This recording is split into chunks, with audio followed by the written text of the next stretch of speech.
பரலோகமே உம்மை துதிப்பதா, கர்த்தாவே அங்கே வாழ்கிறே, உம் ஆலயத்தில் உம்மை துதிக்கிறோ, கர்த்தாவே எழுந்தருளும். கர்த்தருடைய பரிசுத்த நாமத்திற்கு ஸ்தோத்திரம் உண்டாவதாக. ஒரு முறை கூட தேவாதி தேவனை நோக்கி பார்ப்போம். இம்மட்டா எங்களை காத்து வழி நடத்தின நல்ல தகப்பனே, உம்மை நன்றியோடு துதிக்கிறோம் ராஜா. எங்கள் சபை மத்தியில் நீர் வாசம் பண்ணுகிறீர் தகப்பனே. ஆராதிக்க கிருபை பாராட்டினீர். இப்பொழுதும் விண்ணகத்திலிருந்து உமது வார்த்தையை அனுப்பி எங்கள் ஆத்துமாவில் ஒரு திருப்தியை நீர் தருவதற்காக உமக்கு நன்றி. தொடக்க முதல் முடிவரை உமது நாமம் மட்டும் மகிமைப்படட்டும். ஒவ்வொருவரோடு உள்ளத்தோடு இடைப்படுங்க. சோர்வுகள், தூக்க கலக்கங்கள் எல்லாம் மாறி போகட்டும். என் தேவன் மாத்திரம் மகிமைப்படும். எங்களை ஆசீர்வதியும், தொடர்ந்து வழி நடத்துங்க. எல்லா துதிகான மகிமை உமக்கே ஏறடிக்கிறோம். ஆமேன். இப்பொழுது நம்ம மெசேஜுக்கு போகலாம். நம்ம நிறைய டிவி ஷோவில் பார்த்துருப்போம். சின்ன பிள்ளையில் அந்த விளையாட்டுக்கள் எல்லாம் பார்த்துருப்போம். தங்க வேட்டை, புதையல் வேட்டை, ட்ரெஷர் ஹண்ட், இந்த மாதிரி நிறைய டிவி கேம்ஸ் எல்லாம் நடக்கும். அப்படி நடக்கும்போது என்ன செய்வாங்கன்னு சொன்னால், ஒரு 4-5 ஸ்டேஜஸ் இருக்கும். ஒரு ரூமில் ஒரு புதையலை வைத்திருப்பாங்க, அதை பூட்டி வச்சுருப்பாங்க. அதில் பார்ட்டிசிபேட் பண்ணுறவங்களுக்கு சில டாஸ்க்கு கொடுப்பாங்க, சவால்கள் கொடுப்பாங்க. ஒவ்வொரு ஸ்டேஜ்லேயும் ஒவ்வொரு சவால். அந்த சவாலை அவங்க ஜெயித்து தாண்டி அடுத்த கட்டத்துக்கு போகணும். அதுலேருந்து அடுத்த கட்டம், அதுலேருந்து அடுத்த கட்டம். அந்த ஒவ்வொரு கட்டத்தையும் யார் தாண்டுகிறார்களோ குறிக்கப்பட்ட நேரத்தில் அவங்க அந்த புதையலை கண்டடைவாங்க. சில சமயம் அந்த புதையலை திறக்கிறதுக்கு ஒரு பெட்டி வச்சுருப்பாங்க. அந்த பெட்டிக்கு கீழெல்லாம் கூட ஒழிச்சு வச்சுருப்பாங்க. ஒரு க்ளூ கொடுப்பாங்க. இவங்க தேடி கண்டுபிடிச்சி அதை திறக்கணும். திறக்கும்போது அந்த புதையல் யார் ஃபஸ்ட்டு போய் வின் பண்ணாங்களோ அவங்களுக்கு.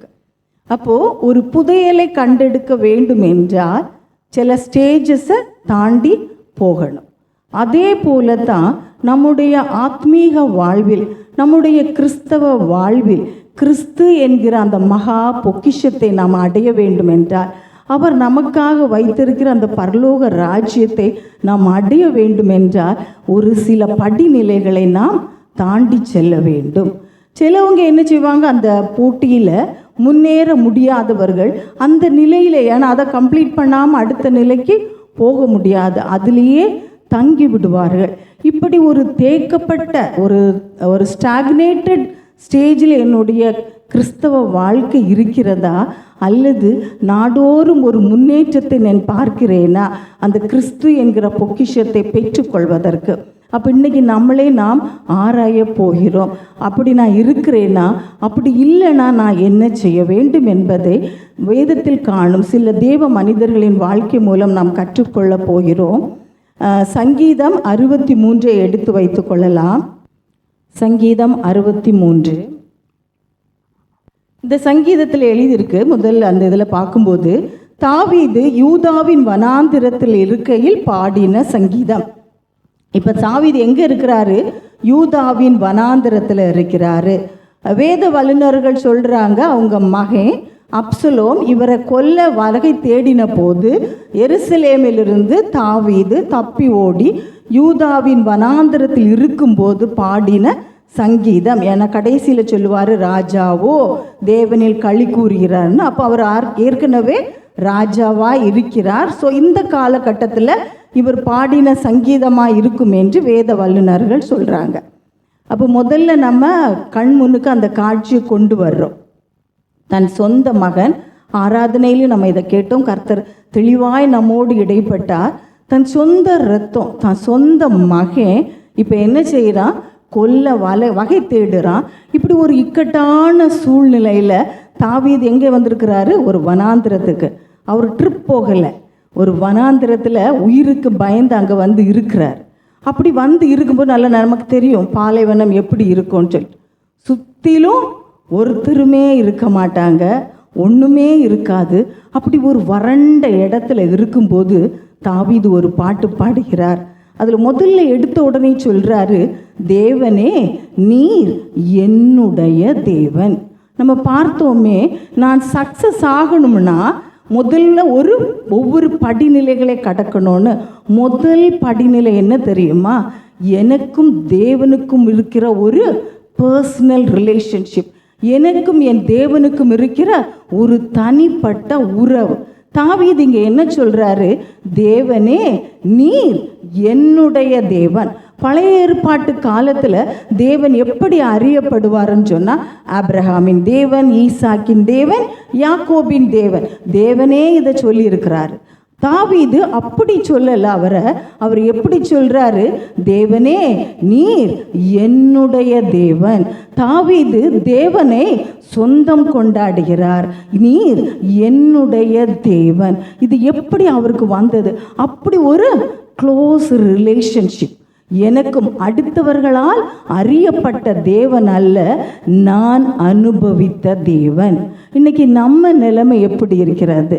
அடுத்தவர்களால் அறியப்பட்ட தெய்வமாக இயேசு இருக்கிறாரா? இல்லைனா நான் என் சொந்த வாழ்க்கையில் அனுதினம் அனுபவிக்கிற இயேசுவாக என் தேவன் இருக்கிறாரா? நம்ம பலரும் நம்ம சர்ச்சுக்கு ஒழுங்காக வருவோம், பிரசங்கம் கேட்போம், யூடியூப் மெசேஜ் கேட்போம், அதன் வழியாக தேவனை நம்ம அறிந்து கொள்கிறோம். ஆனால் எத்தனை பேர் பைபிளை தனிமையில் இருந்து வாசிக்கிறோம்? எத்தனை பேர் தனிமையில் கர்த்தர்கிட்ட ப்ரேயர் பண்ணுறோம்? எத்தனை பேர் தனிமையில் தேவனை ஆராதிக்கிறோம்? அப்படி ஒரு நிலை இல்லை என்றால் தேவன் பிறரால் அறியப்பட்ட ஒரு தெய்வமாகத்தான் நம்ம வாழ்வில் இருப்பாரே தவிர, என் தேவன் சொல்லிட்டு சொந்தம் கொண்டாடுகிற ஒரு நிலையில் நம்ம இருக்க மாட்டோம். அப்போ நமக்கு வாழ்க்கையில் வரக்கூடிய முதல் படிநிலை என்னன்னு சொன்னால், எனக்கும் என் தேவனுக்கும் ஒரு தனிப்பட்ட உறவு அனுபவிக்க வேண்டும். அப்படி ஒரு அனுபவ உறவுக்குள் நாம் வர வேண்டும். அதுதான் முதல் படி. அடுத்தது சொல்றாரு, அதிகாலமே உம்மை தேடுகிறேன். கண்ணை முழிச்ச உடனே அந்த வெரி ஃபர்ஸ்ட் அவர் இருக்குல்ல, அது நான் தேவனுக்கு தருகிறேன். நம்ம எப்படி இருக்கிறோம்? கண்ணை முழிச்ச உடனே நம்ம எப்படி அப்படியே அரை கண்ணிலே தடவி மொபைலை எடுக்கிறேனா, இல்லைனா ஜீவனை தந்தீங்களே தகப்பனேன்னு சொல்லிட்டு ஒரு துதியோடு எழும்புகிறேனா? அப்போ அதிகாலமே தேடுகிறது அப்படின்னு சொல்லும்போது முதல் இடம் என் தேவனுக்கு நான் கொடுக்க வேண்டும். அதிகாலமே எல்லாவற்றிலையும் ஃபர்ஸ்ட் ப்ரெஃபரன்ஸ் என்னுடைய தேவனுக்கு நான் தர வேண்டும்.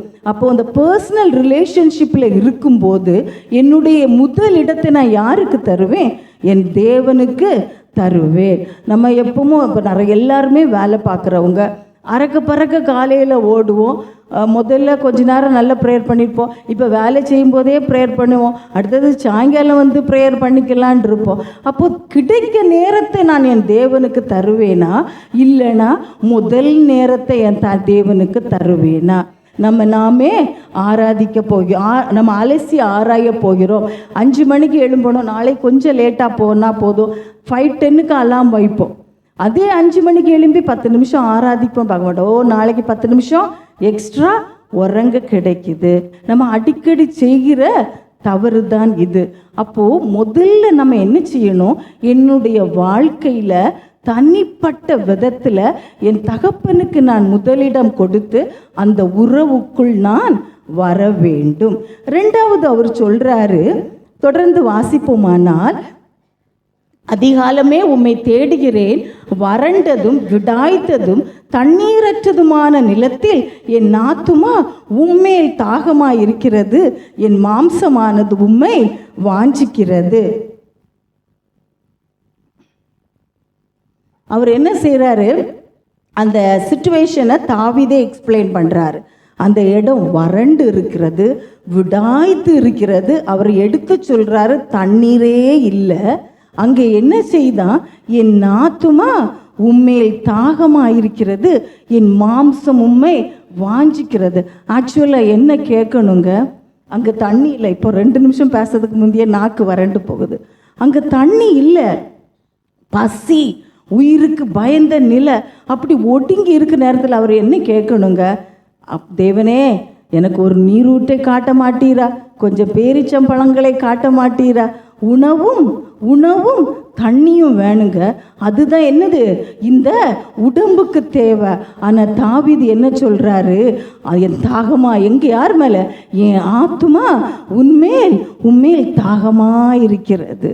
இந்த வாஞ்சை இருக்குது இல்லையா, இந்த வாஞ்சை எதை காட்டுது, இந்த உலகத்தில் கிடைக்கக்கூடிய நிரந்தரமற்ற சந்தோஷம் எனக்கு வேண்டாம். நிரந்தரம் இல்லாத இந்த உலகத்தில் ஒரே நிரந்தரமாகிய இயேசு கிறிஸ்து வேணுங்கிற அடுத்த நிலைக்கு நம்ம போவோம். முதல்ல பர்சனல் ரிலேஷன்ஷிப்புக்குள்ளே வரும்போதே இந்த வாஞ்சி நமக்குள்ளே வர ஆரம்பிக்கும். தாவீது சொல்லுகிறார், என் ஆத்துமா உம்மேல் வாஞ்சையாக இருக்கிறது. தொடர்ந்து வாசித்தோம்னா, இப்படியே பரிசுத்த ஸ்தலத்தில் உம்மை பார்க்க ஆசையாக இருந்து உமது வல்லமையும் உமது மகிமையும் கண்டேன். அவர் எங்க, நீங்க நினைச்சு பாருங்க, அப்படியே வனாந்தரத்தில் அப்படி படுத்து கிடக்கிறாரு. படுத்து கிடத்துட்டு பாடும்போது சொல்றாரு, எனக்கு ஆத்துமா உங்க மேல வாஞ்சையா இருக்கிறது ஏன் தெரியுமா, பரிசுத்த ஸ்தலத்துல உங்க மகிமைய நான் பார்க்கணும். பரிசுத்த ஸ்தலத்துக்கு அடுத்ததான வாஞ்சை. இந்த உலகத்தில் தண்ணி இல்லை, பசி, பட்டினி, அது எனக்கு ஒரு மேட்ரு இல்லை. நான் என் ஆத்துமா உங்களை வாஞ்சிக்கிறது, பரலோகத்தில் உங்கள் மகிமையை நான் பார்க்கணும். ஃபாதர் பெர்க்மான்ஸ் அழகாக பாடுவாங்க, பரிசுத்தந்தான் பரலோகம்தான் என் பேச்சு, பரிசுத்தந்தான் என் மூச்சு. அதில் ஒரு வார்த்தை வரும், பரலோகத்துக்கு வரணும் உங்களை நான் தொட்டு தொட்டு பார்ப்பேன், உங்கள் கூட நான் நடனம் ஆடுவேன். அந்த பரலோக வாஞ்சை, எப்போ நான் உங்களை பார்ப்பேன். மகனுக்கு பயந்து வந்து கிடக்கிறான், தண்ணி இல்லை, பசி இல்லை, ஒரு பிச்சைக்காரனை போல ஆதரவற்று அனாதையாய் வனாந்திரத்தில் கிடக்கும்போது சொல்கிறான், என் ஆன்மா உங்களை வாஞ்சிக்கிறது, பரலோகத்தில் உங்கள் மகிமையை நான் பார்க்க வேண்டும். நம்ம பாஸ் ஆகிற 2வது ஸ்டெப் எதுன்னு சொன்னால், கர்த்தருக்கு மேலே இருக்கிற வாஞ்சை. அப்போ இந்த உலகத்தில் நம்ம பார்க்குறதெல்லாம் என்னது ஆயிரும், செகண்டரி ஆயிரும். கர்த்தரை நாம் பார்க்கணும். நம்ம வாழுகிறது, நம்ம பிரித்தெடுக்கப்பட்டது இந்த உலகத்துக்கு அல்ல, அந்த பரலோகத்திற்கு. அந்த பரலோகத்துக்கு நேரான வாஞ்சை என் வாழ்க்கையில் வரணும். அப்போ 2 படிநிலைகளை நம்ம கடந்துருவோம். 3வது நம்ம தொடர்ந்து படிக்கும்போது 3வது வசனம் சொல்லுகிறது, ஜீவனை பார்க்கிலும் உமது கிருபை நல்லது, என் உதடுகள் உம்மை துதிக்கும். Thy loving kindness is better than my life. ஜீவனை பார்க்கிலும் உங்கள் கிருபை நல்லது. 3வது ஸ்டேஜுக்கு அப்படி வாஞ்சியாக இருக்கும்போது, இந்த உலகெல்லாம் வேண்டாம், பரலோகம் போதுன்னு சொல்லும்போது, கர்த்தருடைய அன்பு பெரிதாய் நினைப்போம், கர்த்தருடைய கிருபை தான் பெருசு நினைப்போம். இந்த ஜீவனை பார்க்கிலும் உமது கிருபை நல்லது. என்ன சொல்கிறாரு, என் உதடுகள் உம்மை துதிக்கும். எதுக்கெடுத்தாலும் துதிக்கிற நிலைக்கு வந்துடுவோம். என் உதடுகள் உம்மை துதிக்கும்.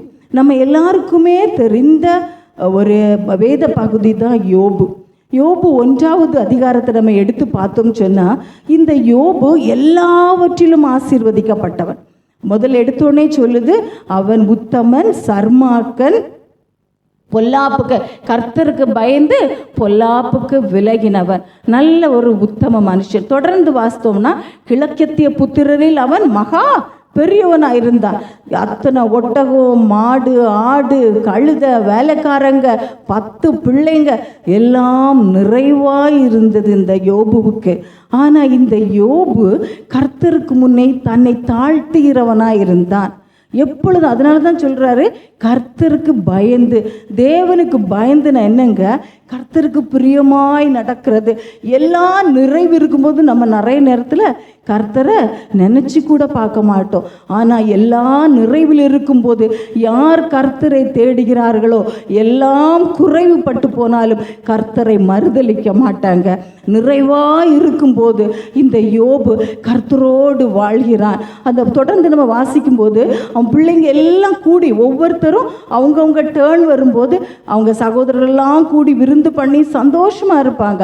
அப்படி முடியும் போது இந்த யோபு என்ன நினைப்பானா, என் பிள்ளைங்க ஒருவேளை இருதயத்தில் தேவனை தூஷித்திருக்கலாம், வெளிப்படையா தெரியல, என் பிள்ளைங்க நல்லவங்களா தான் இருக்கிறாங்க, ஒருவேளை என் பிள்ளைங்க இருதயத்துல கர்த்தரை தூஷித்திருப்பார்களோ, அதற்காக அவன் என்ன செய்வானா, அதிகாலமே எழும்பி, நம்ம முதலே பார்த்தோமே, அதிகாலமே எழும்பி என்ன செய்வானா, சர்வாங்க தகன பலிகளை ஒவ்வொரு பிள்ளைகளுக்கும் அவன் செலுத்தி கர்த்தரை தொழுது கொள்வான். அப்போ எல்லாம் நிறைவிருந்தாலும் கர்த்தரை தேடுகிற இந்த மனுஷனுக்கு ஒரு நாள் ஒரு பெரிய இழப்பு வருது.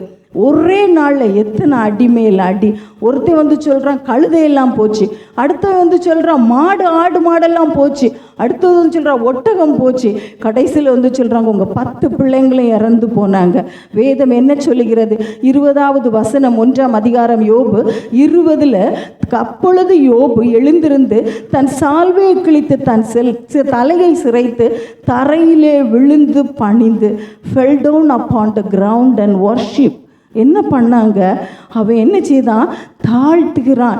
அவன் தரையில் விழுந்து கர்த்தரை துதித்தான். அப்போ அடுத்தது ஒரு வசனம் அவர் வார்த்தை சொல்றாரு, கர்த்தர் தந்தார், நான் நிர்வாணியாய் வந்தேன், நிர்வாணியாய் போக போகிறேன், கர்த்தர் தந்தார், கர்த்தர் எடுத்துக்கொண்டார், அவர் நாமத்திற்கே ஸ்தோத்திரம். இவ்வளோ பெரிய அந்த வார்த்தை யாரால சொல்ல முடியுங்க? நம்மளால சொல்ல முடியுமா? எவ்வளவு பெரிய மொத்த பிள்ளைகளை இழந்துட்டான். அவன் என்ன செய்கிறான்? கேட்ட உடனே பணிந்து கர்த்தரை தொழுது கொள்கிறான். இந்த நிலைமை எப்போ வரும் தெரியுமா? என் ஜீவனை பார்க்கிலும் நம்ம எப்போ கர்த்தரோடு ஒரு தனிப்பட்ட உறவிலிருந்து எப்பொழுதும் அவரையே வாஞ்சித்து, எப்பொழுதும் பரலோகத்திற்கு அடுத்ததான காரியங்களே வாஞ்சித்து வருவோம் பாருங்க, அப்போ சொல்லுவோம் என் ஜீவனை பார்க்கிலும் உம் கிருபை நல்லது. கடைசி வசனம் 22வது வசனம் சொல்லுகிறது, இவை எல்லாவற்றிலும் யோபு பாவம் செய்யவில்லை, தேவனை பற்றி குறை சொல்லவும் இல்லை. ஏன் ஏசப்பா இப்படி பண்ணிட்டீங்களே? நம்ம பேரில் அநேக பேர் வேதனை தாங்காமல் நம்ம கேட்போம். ஏதாவது ஒரு ஆசீர்வாதம் நமக்கு தந்துட்டு எடுக்கப்படும் போது சொல்லுவோம், எஸ்பெஷலி யாராவது நம்முடைய உறவினர்கள் பிரியும் போது நம்ம சொல்லுவோம், இதற்கு தராமலே இருந்திருக்கலாமே, தந்துட்டு ஏன் எடுத்தீங்க? ஆனால் யோபு என்ன சொன்னார்? கர்த்தர் தந்தார், கர்த்தர் எடுத்தார். இந்த உன்னத நிலைக்கு எப்போ வருவோம் தெரியுமா? கர்த்தரோடு நெருங்க நெருங்க, கர்த்தரோடு நெருங்க நெருங்க. ஒரு சின்ன எக்ஸாம்பிள் சொல்கிறோம். நம்ம சபையில் நிறைய பேர் இருக்கிறோம், நம்ம வாரம் வாரோம்.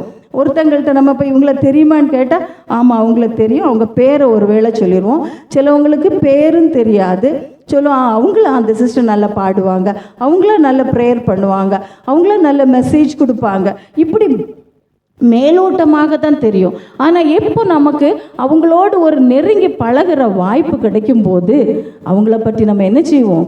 அதிகமாய் தெரிந்து கொள்ளுவோம். சிலவங்க என்னது பார்க்குறதுக்கு சாந்தமாக இருப்பாங்க, பழகி பார்த்தா டெரராக இருப்பாங்க. சிலவங்க பார்க்குறதுக்கு ஒரு மாதிரி கெமையாக ஒரு மாதிரி பயமாக இருப்பாங்க, ஆனால் பழகி பார்க்கும்போது அவ்வளவு இனிமையாக மென்மையாக இருப்பாங்க. அப்போ மேலோட்டமாக தெரிந்து கொண்டவர்களை நம்ம நெருங்கி பழகும்போது அவளுடைய உண்மையான குணநலங்கள் தெரிய வருகிறது அல்லவா? அதே போல தாங்க கிறிஸ்துவை நான் மேலோட்டமாக அறிந்திருக்கிறேனா இல்லைனா என் தனிப்பட்ட வாழ்வில் அங்குலமாக நான் அனுபவித்திருக்கிறேனா? ரொம்ப வித்தியாசம் உண்டு. இந்த யோபு கர்த்தரை தனிப்பட்ட வாழ்க்கையில் அனுபவித்தவன். அதனால தான் கர்த்தர் தந்த ஆசீர்வாதங்களை அனுபவித்தேன், கர்த்தர் எடுத்துக்கொண்டாலும் நான் என் கர்த்தரை ஸ்தோத்தரிப்பேன். இப்படி ஒரு நிலைக்கு நம்ம எப்போ வருவோம்னா இந்த 3 ஸ்டேஜஸையும் நம்ம தாண்டணும். முதல்ல கர்த்தரோடு ஒரு தனிப்பட்ட உறவு, 2வது கர்த்தரையும் பரலோகத்தையும் நான் வாஞ்சிக்க வேண்டும், 3வது அப்போ எப்படி வந்துடும்? நல்ல ஸ்ட்ராங்காக வந்துடும். என் ஜீவனை பார்க்கிலும் உம் கிருபை நல்லது, உமது கிருபை பெரியது. நேரம் போயிடுச்சு, ஆனாலும் என்னுடைய மனதை தொட்ட இந்த சாட்சி உங்க கூட சொல்ல நான் ஆசைப்படுகிறேன். நமது அண்டை நாடான ஒரு இஸ்லாமிய தேசத்தில் அந்த நாட்டின் இளவரசி ஷேக்கா அவங்க என்ன பண்ணியிருக்கிறாங்க? அவங்க சின்ன வயசுலேருந்தே நமக்கு தெரியும், அவங்க ரொம்ப கட்டுப்பாடாக வளர்க்கப்படுவார்கள். எல்லாருமே நம்ம அந்த சமயத்தில் இருக்கிறவங்க எல்லாருமே என்ன செய்வாங்க, அவங்களுடைய பக்தி காரியங்களில் பயங்கர கட்டுக்கோப்பாக வளர்க்கப்படுகிறவர்கள். அப்படி இவங்க பெருசாகியாச்சு, பெரிய அரண்மனை அதில் வளர்ந்துட்டு இருக்கும்போது அந்த தேசத்திலிருந்து பெண்களுக்கு பெரிய உரிமையெல்லாம் கிடையாது, ஃப்ரீயாக அவங்க சுற்றலாம் முடியாது. ஆனாலும் ஒரு வாய்ப்பு வருது, அவங்க அப்பா கிங்கு கூட வேறு ஒரு யூரோப் கண்ட்ரிக்கு போகக்கூடிய வாய்ப்பு. அப்போ இவங்க போகிறாங்க. அங்கே போகும்போது அந்த ஹோட்டலில் இருக்கும்போது அவங்க அப்பா போயிடுறாரு வெளியில், இவங்களுக்கு நேரம் போகலை. அப்படியே அந்த ரூமுக்குள்ளே சுற்றி வரும்போது அந்த ட்ராவெல்லாம் திறந்து பார்த்துட்ருக்குறாங்க. அப்படி திறக்கும்போது அதுக்குள்ளே ஒரு பைபிள் இருந்திருக்கு. அப்போ இது என்னடா பிளாக் கலர் புக்குன்னு சொல்லி எடுத்துட்டு ஜஸ்ட் ஓப்பன் பண்ணின உடனே யோவான் 1ஆம் அதிகாரம், ஆதியிலே தேவன் வார்த்தையாக இருந்தார், அந்த இதை படிச்சிருக்கிறாங்க. தொடர்ந்து படிக்க ஆரம்பிச்சிருக்கிறாங்க. ஒரு தடவை படிக்க ஆரம்பித்த பிறகு அவங்களால நிப்பாட்ட முடியலை. வருடக்கணக்காய் கட்டாயப்படுத்தி படிக்கப்பட்ட வேதத்தில் கிடைக்காத விடை இந்த வேத புத்தகத்தில் அவங்களுக்கு கிடைக்க ஆரம்பிக்கிறது. அவங்கள கட்டுப்படுத்த முடியல. தொடர்ந்து வாசிக்கிறாங்க. யாருக்கும் தெரியாமல் அந்த பைபிளை பேக்கில் போட்டுட்டு அவங்க தேசத்துக்கு திரும்பி வந்துடுறாங்க. வந்துட்டு அவங்க சமய வேத புத்தகத்துக்கு உள்ள இதை வைத்து வாசிக்க ஆரம்பிக்கிறார்கள். ஏன்னா பயங்கர ரூல்ஸ் அண்ட் ரெகுலேஷன். அப்படி இருக்கும்போது ஒரு நாள் அவங்க கசின் வந்துடுறார் ரூமுக்கு. அப்போ கேட்குறா, உன் புக்கு எங்கே இருக்குன்னு. அப்போ இவன் மறந்து போய் அங்கே இருக்குன்னு சொன்னோன்னா எடுத்ததும் இந்த பைபிள் கீழே விழுந்துருது. இது உனக்கிட்ட எப்படி வந்தது, உண்மையை சொல்லி, இது உனக்கு இல்லைன்னு நீ சொல்லு அப்படின்னு. அவள் சொல்கிறா, இல்லை, இது நான் தான் கொண்டு வந்தது, இயேசுதான் என் ரட்சகர். உடனே அவங்க அப்பா கிங்கு எல்லாம் ஃபேமிலி மொத்தமும் வந்தாச்சு. பயங்கர அடி. சொல்கிறாங்க, நீ அவரை மறுதலித்துரு. அவங்களால முடியல. அவங்க சொன்னாங்க, இல்லை, அவர் தான் என்னுடைய ரட்சகர். அவங்களுடைய அரசுரிமை பறிக்கப்பட்டது. ஜெயிலில் தள்ளப்படுறாங்க. அவங்க ஜெயிலில் இருக்கும்போது அவங்க மதகுரு டெய்லி வந்து சொல்லுவாராம், ஒரு தடவை மறுதளிச்சிரு, உன்னை நாங்கள் ஏற்றுக்கிறோம். அவங்க அம்மாவும் வந்து கெஞ்சி கேட்டிருக்காங்க. ஏன்னா மரண தண்டனை, தலையை வெட்ட போகிறாங்க, முடியலை. அதுக்கு பிறகு அடுத்த நாள், அந்த நாட்கள் தாண்டுகிறது, அடுத்த நாள் அவங்களுக்கு மரண தண்டனை. அப்போ கேட்டிருக்கிறாங்க, நான் வந்து உங்களை நான் நம்புகிறேன், நீங்கள் என்கிட்ட காண்பீங்க உங்களை அப்படின்னு. அந்த இடம் முழுவதும் அவ்வளோ பெரிய பிரகாசத்தினால் நிறைந்ததான். நம்ம வேதத்தில் பார்த்தது போல அன்று இரவே ஒரு சில மணி நேரம் தான் இருக்கு அவங்கள தலை துண்டிக்கப்பட, அன்று இரவே கதவுகள் திறக்கப்பட்டது. எல்லா காவலர்களுக்கும் ஆழ்ந்த உறக்கம். அவங்க அந்த கண்ட்ரி விட்டு எஸ்கேப் ஆகி வேறு ஒரு கண்ட்ரிக்கு போய் அங்கே ஒரு ஊழியக்காரரை திருமணம் செய்து இப்போ ஊழியம் செய்து கொண்டிருக்கிறார்கள். என்னை அப்படி ரொம்ப யோசிக்க வைத்த ஒரு நிகழ்வு என்ன அப்படின்னு சொன்னால், இந்த சகோதரி பிறப்பால் கிறிஸ்தவங்க அல்ல, நம்மளை மாதிரி சர்ச்சில் வந்து தேவனை கேட்டவர்கள் அல்ல, ஞானஸ்தானம் எடுக்கலை, ஒன்றுமே இல்லைங்க.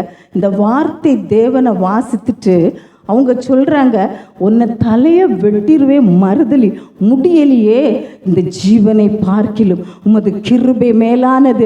எப்போ தெரியுமா? அவங்களுக்கும் வார்த்தை தேவனுக்கு ஒரு பர்சனல் ரிலேஷன்ஷிப் வந்து பாருங்க. வெளியிலேருந்து யாரும் சொல்லி கொடுக்கல, அனுபவிக்கலை. ஆனால் வார்த்தை இது தேவன் நம்ம சொன்னோமே, பாஸ்டர் சொன்னாங்களே, வார்த்தைனா யாருங்க? இயேசு கிறிஸ்து. இந்த வார்த்தை தனிப்பட்ட வாழ்க்கையில் இடைப்படும் போது எதற்கும் துணிந்து நிற்கிறாங்க பாருங்க. அந்த ஒரு நிலையை நம்ம அடைந்து விடுவோம். தொடர்ந்து நம்ம சங்கீதம் 63 வாசிப்போம் என்றால் 4வது சொல்றாரு, என் ஜீவனுள்ள நாள் மட்டும் நான் உம்மை துதித்து உமது நாமத்தை சொல்லி கையெடுப்பேன். நினத்தையும் கொழுப்பையும் உண்டது போல என் ஆத்துமா திருப்தியாகும். என் வாய் ஆனந்த களிப்புள்ள உதடுகளால் உம்மை போற்றும். இங்கே கடக்கிறது எத்தனை நாளாக பட்னி கிடந்தாருன்னு தெரியாது. அவர் சொல்கிறாரு, என் ஆத்துமா நினத்தையும் கொழுப்பையும் உண்டது போல திருப்தி ஆகும். ஃபைனல் ஸ்டேஜ் என்ன தெரியுமா? ஆத்தும திருப்தி. இன்னைக்கு நம்மள்கிட்ட கேட்டு பார்ப்போம், பிரசங்கிக்க நானாக இருந்தாலும் சரி, இந்த கிறிஸ்தவ வாழ்க்கையில் எனக்கு ஒரு ஆத்தும திருப்தி இருக்கிறதா? நான் நினத்தையும் கொழுப்பையும் உண்டது போல என் ஆத்துமாவில் நான் ஆர்ப்பரிக்கிறேன். நிறைய தடவை பதில் சொல்ல முடியவில்லை. அவர் சொல்கிறாரு, வனாந்திரத்தில் கிடக்கிறாரு. அப்புன்னு சொல்கிறாரு, என் ஆத்துமா நினத்தையும் கொழுப்பையும் உண்டது போல திருப்தி அடைகிறது. நம்ம நிறைய விருந்து வீட்டுக்கு போனோம்னா எல்லாம் நல்லா இருந்தாலும் சாப்பாட்டு நல்லா இல்லைன்னு வச்சுக்கிடுங்க, அவ்வளவும் தான். அங்கேருந்து முறுமுறுக்க ஆரம்பிப்போம். மொய்யும் இவ்வளவு கொடுத்துட்டேன், வாயில் வைக்க முடியாது சாப்பாடு. அதே சமயத்தில் நல்ல சாப்பாடு போட்டாங்கன்னு நம்ம இப்போ இந்த வார்த்தையை தான் சொல்லுவோம், சாப்பாடு நல்ல திருப்தியாக இருந்துச்சு, அப்படி தானே சொல்லுவோம். நல்லா நமக்கு பிடிச்சிருந்துன்னா சாப்பாடு நல்ல திருப்தியாக இருந்துச்சு. இவர் ஆத்துமாவில் ஒரு திருப்தியை பார்க்கிறார். அது எப்போ வரும்? கர்த்தரோடு நான் தனிப்பட்ட உறவு, கர்த்தர் மேலே நான் வாஞ்சி, என் ஜீவனை எல்லாம் விட, இந்த உலகத்தில் இருக்கிறது எல்லாத்தையும் விட தேவனுடைய கிருபை, அவருடைய அன்பு தான் மேலானதுன்னு நான் உணர்றேனே, அப்போ எனக்கு என் ஆத்துமாவில் திருப்தி வரும். அவர் சொல்கிறாரு, என் உதடு ஆனந்த களிப்போடு பாடும். எங்கே கிடக்கிறாருங்க? வனாந்திரத்தில் அனாதியாய் கிடக்கிறாரு. இன்னைக்கு நம்ம ஒரு சோகத்தோடு, நம்ம வாழ்க்கையில் வேதனைகள் வரும்போது கர்த்தர் சன்னதிக்கு தான் போவோம். ஆனால் எப்படி துபிதிப்போம்? ஒரே அழுகையாக இருக்கும், நம்ம பாட்டையே புலம்பிக்கிட்டு இருப்போம். தாவீது என்ன சொல்கிறாரு? என் உதடு ஆனந்த களிப்பாய். என்ன நிலையா இருக்கட்டுங்க. அதை தான் அபகூக்கில் பார்க்குறோமே, 3ஆம் அதிகாரம் 17, 18, 19. அத்திமரம் துளிர் விடாமல் போகட்டும், ஒலிவ மரத்தில் பழம் இல்லை, ஆட்டில் தொழுவத்தில் ஆடு மாடு எதுவுமே இல்லை, ஆனாலும் நான் என் ரட்சிப்பான தேவனுக்குள் களி கூறுவேன். இந்த அனுபவம் நமக்கு இருக்கிறதா? யோபு பக்தன் சொன்னது போல நமக்கு இந்த அனுபவம் இருக்கிறதா? என் வாழ்க்கையில் என்ன சூழ்நிலை வந்தாலும் கர்த்தரை ஆனந்த களிப்போடு நான் துதிக்கிற அந்த நிலைக்கு நான் நெட்டிச்சேமனா, அப்போ என் ஆத்துமாவில் நான் திருப்தியை பார்ப்பேன். அப்படி ஒரு ஆத்தும திருப்தி வரும்போது 7வது வசனம் பாருங்க, தாவீது சொல்றாரு 6ல், என் படுக்கையின் மேல் நான் உம்மை நினைக்கும் போது ராஜாமங்களில் உம்மை தியானிக்கிறேன். நீர் எனக்கு துணை இருந்ததினால் உமது செட்டைகளின் நிழலிலே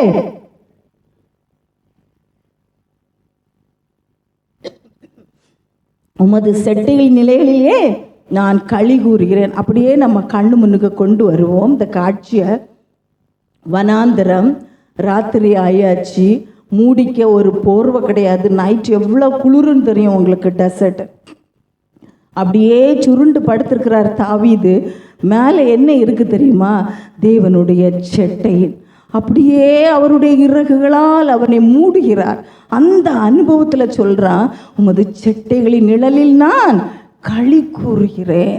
அதனால தான் சொல்கிறாரு, என் ஜீவனுள்ள நாள் மட்டும், அடுத்த வசனத்தில், நான் உண்மையே பின்தொடர்வேன், என் ஆத்துமா உண்மை பின்தொடரும், அது வலதுகரம் என்னை தாங்கும். அப்போ அவருக்கு எந்த சூழ்நிலை வந்தாலும் அவர் சொல்கிறார், ராஜாமங்கத்தில் உங்களை நான் நினச்சி பார்க்குறேன். நம்ம வாழ்க்கையில் கர்த்தர் எத்தனை அற்புதம் செய்தார், நம்ம ஜீவனை தந்திருக்கிறார், ஒரு நாளும் ஒன்றுக்கும் குறைவுபடவில்லை. அவரை எவ்வளவாய் அனுபவித்த பிறகும் நான் எந்த நிலையில் இருக்கேன் இன்னைக்கு? சில சமயம் இன்னும் அந்த ஃபஸ்ட்டு ஸ்டேஜுக்கே நான் வரல, அந்த பர்சனல் ரிலேஷன்ஷிப்புக்குள்ளேயே நான் வரலையே, நான் இன்னும் பைபிளே வாசிக்க ஆரம்பிக்கலை. உங்ககிட்ட இருந்து ஒரு 5 நிமிஷம் உங்களை துதிக்க மாட்டேங்கிறேன், உங்ககிட்ட நான் ஜெபிக்க மாட்டேங்கிறேன். நம்ம நிறைய பேர் சிலச்சுமே சொல்லுவாங்க, வெள்ளிக்கிழமை சர்ச்சுக்கு போனால் போதும், இடையில சர்ச்சுக்கு வரோன்னா வெள்ளிக்கிழமை போகிறோம்ல அது போதும். இது வாஞ்சை அல்ல. இது நான் கர்த்தரை ஒரு குறிப்பிட்ட இதுக்குள்ளே வைத்து விடுகிறேன்.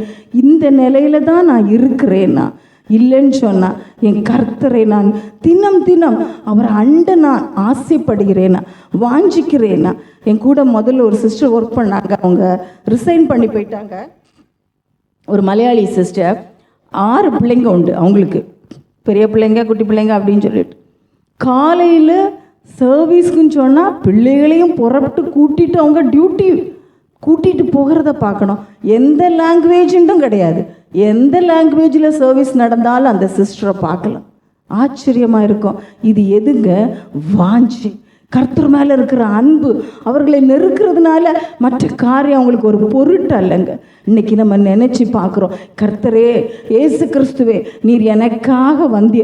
நம்ம ஒரு உண்மை என்ன தெரியுமா, நம்ம எந்த நிலையில் நின்னாலும், நம்ம மாறி போகிறவர்களாக இருந்தாலும் அவர் மாறாத தேவனாய், அவரது அன்பு ஒரு நாளும் குறைவில்லை. காலைதோறும் புதிதாய் இருக்கிற ஒரு கிருபையினால் நம்ம சந்திக்க வருகிறாரே. இந்த அன்பு தெய்வத்தை அறிந்து கொள்ள என் வாழ்க்கையில் நான் எந்த நிலையில் நிற்கிறேன், நான் முதல் படியிலே நிற்கிறேன்னா இன்னைக்கு நம்ம முடிவெடுக்கணும். எத்தனையோ நன்மைகளை என் வாழ்வில் அனுபவித்து விட்டு எனக்கு தேவைப்படும் போது மட்டும் உங்களை தேடுகிறேனா? இல்லை ஏசப்பா, நீங்கள் தான் என் வாஞ்சியாக இருக்கணும். என் ஜீவனை பார்க்கிலும் நீங்கள் தான் எனக்கு மேன்மையாக இருக்கணும். இந்த உலக ஆசீர்வாதங்கள் அல்ல, பரலோகத்துக்கு அடுத்த மேன்மைகளை நான் தேட வேண்டும் தகப்பனே. என் ஆத்துமாவில் ஒரு திருப்தியை தாங்க.